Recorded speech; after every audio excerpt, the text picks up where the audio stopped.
This sports segment of Naperville News 17 is brought to you by your local YMCA. For youth development, for healthy living, for social responsibility.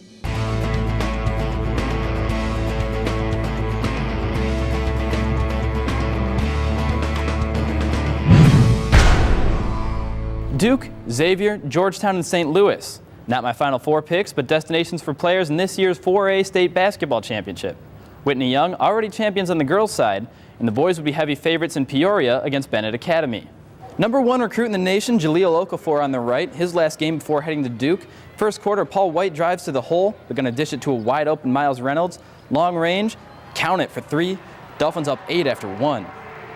Fast forward to the fourth, Okafor, a giant on the court. Airmail to the hoop. Crowd likes that one. Young up 11. But Bennett's not done. Liam Nelligan drives into the paint. Can't make it fall, but Josh Yesufu doing work for the board. Gets it to Colin Pelletieri. Big answer for the Red Wings. Cuts the lead to 7. Bennett's coming back. Now lead down to only 4, but less than 20 seconds to go. Pelletieri launches a prayer. Short. Sean O'Mara gets the board. Gives it to Nelligan. He'll drive the lane. Cuts the lead to 2, but not in time to complete the comeback. Whitney Young takes the title, but Bennett gets its best finish in school history. I just said keep doing the same thing you're doing, and eventually we're going to be a little bit more aggressive and hope that we make some shots. And I thought we shot a little bit better, but just unfortunately a little bit short at the end. In 2010 and 2011, Waubonsie hockey played for combined division state championships, only to fall to Rockford in both tries. But revenge was sweet when the Warriors topped the Icemen in this year's state semis, earning them a trip to the United Center to take on Glenbard. Nearly a 10 o'clock start on a school night at the Madhouse on Madison. Michael O'Hara, Waubonsie's hero in the semis. First period, puck control dominated by Glenbard until the last 10 seconds. Ben Vitry puts one on net. Tommy Stobart and O'Hara get sticks on it. Give the goal to Stobart. They'll take a 1-goal lead and momentum into the locker room.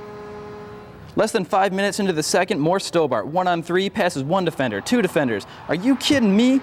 No assists on the score. Bonzie up 2. They'd make it 3. Party starting for the green and gold. Warriors, 2014 state champs. It's an unreal feeling. I don't even have words for it. Just skating around, you got the chills going down your spine in front of everybody. Your team's right there. Everyone's screaming, maybe crying a little tears of joy, but it's just amazing. I'm just so happy for these boys. Nobody ever quit. Everybody believed in everybody, and when somebody was struggling, there was another guy there to help them out all the time and just work together, and that's what it was about. A few weeks ago, former Waubonsie basketball star Jared Brownridge beat out some of the nation's top recruits and won the West Coast Conference Newcomer of the Year award.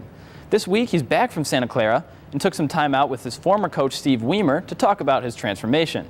In my earlier days of basketball, people described me as a shooter, and only a shooter, just a set shooter.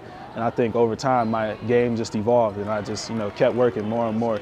And I was able to drive, I was able to shoot, I was able to pass, I was able to do different things. So I think coming into college, I surprised people. Well, he is the best player I've coached in my time here at Waubonsie Valley. I had some really good players here. We all knew he was going to be a great player in college, maybe not as quick as he did.